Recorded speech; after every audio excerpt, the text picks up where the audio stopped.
আরও বিষয় আছে, রমজানে বাসায় তালিম চালু রাখবেন, বাসায় বেপরদামি ঢুকতে দিবেন না, বাইরের ডিভাইসগুলো বন্ধ করে ফেলবেন, বেশি ডিভাইস ঢুকতে দিবেন না।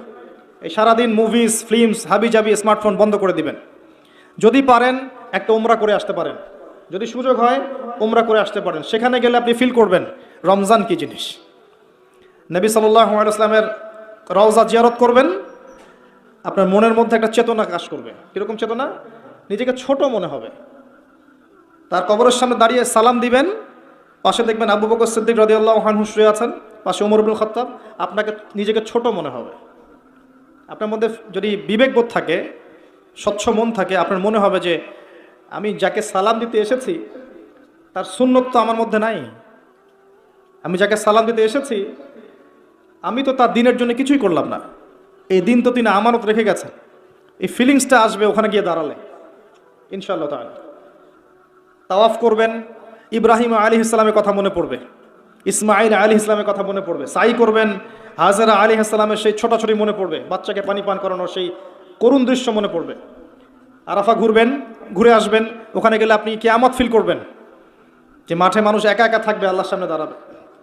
বাকিউল গারকাত আছে না, পিছনে কবরস্থান, ওখানে গিয়ে দেখবেন উম্মতের শ্রেষ্ঠ মানুষটা ঘুমিয়ে আছে, কারো কবর মাজার হিসাবে নাই, পাকা করা নাই। উম্মতের শ্রেষ্ঠ মানুষটা ওখানে ঘুমিয়ে আছেন, কারো কবর কেন্দ্রিক তাওয়াফ করা হচ্ছে না, চুমু খাওয়া হচ্ছে না, পূজা করা হচ্ছে না। সবার কবর শুধু এতটুকু পাথর আছে, এতটুকু পাথর থেকে চেনা যায় যে এটা একটা কবর, আর কিছু চেনা যায় না। কার কবর কোনটা সেটাও জানা যায় না। ওখানে গিয়ে দাঁড়ালে আপনার মনে হবে যে আপনি এই পৃথিবীর সবচেয়ে নিকৃষ্ট প্রাণী, আপনার মনে হতে পারে, আমার তাই মনে হয়েছে যে এখানে যারা শুয়ে আছে তারা জান্নাতি, আমি তাদের সামনে দাঁড়িয়ে আছি, আমার তো কোনো মূল্যই নাই আল্লাহর কাছে।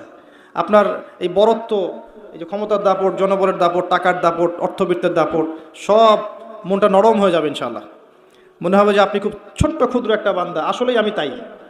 অহংকারটা কমে আসবে, মন নরম হবে, মৌতের কথা স্মরণ হবে, পরকালের কথা স্মরণ হবে, আল্লাহর নূর আপনার কলবে আসবে ইনশাআল্লাহ। মন নরম না হলে আত্মশুদ্ধি অর্জন হবে না। আল্লাহ পাক আমাদেরকে বোঝার তৌফিক দেখ। আল্লাহর ওয়াস্তে যাওয়ার আগে যদি কেউ যান, যাওয়ার আগে নবী সাল্লাল্লাহু আলাইহি ওয়াসাল্লামের জীবনীটা একবার পড়ে যাবেন। নবীর জীবনীটা সাল্লাল্লাহু আলাইহি ওয়াসাল্লাম একবার পড়ে যাবেন, তাহলে আপনি জায়গাগুলোর মর্ম বুঝবেন, কোথায় কি হয়েছিল। তা রমজান মাসে এটা করতে পারলে ভালো হয় এই কারণে যে আপনি সেখানে গেলে ইতিকাফ করতে পারবেন, ওখানে তারাবির সালাতগুলো জামাতে পড়তে পারবেন, কাবার সামনে নামাজ পড়বেন, নববীতে নামাজ পড়বেন, কুবায় নামাজ পড়বেন, ভালো লাগবে। এটা আমার পরামর্শ, সবার সামর্থ্য হবে না, যাদের হবে তারা যেতে পারে, দেখবেন অনেক অনেক আধ্যাত্মিকতা অর্জন হবে ইনশাআল্লাহ তাআলা। আল্লাহ পাক সফর করতে বলেছেন, সফর করলে অন্তর্দৃষ্টি জাগে এবং আল্লাহ নিদর্শনগুলো দেখলে আপনার আল্লাহর প্রতি তাওহীদ বাড়বে ইনশাআল্লাহ। আল্লাহ পাক তৌফিক দান করুন, রমজান মাসটাকে কাজে লাগান।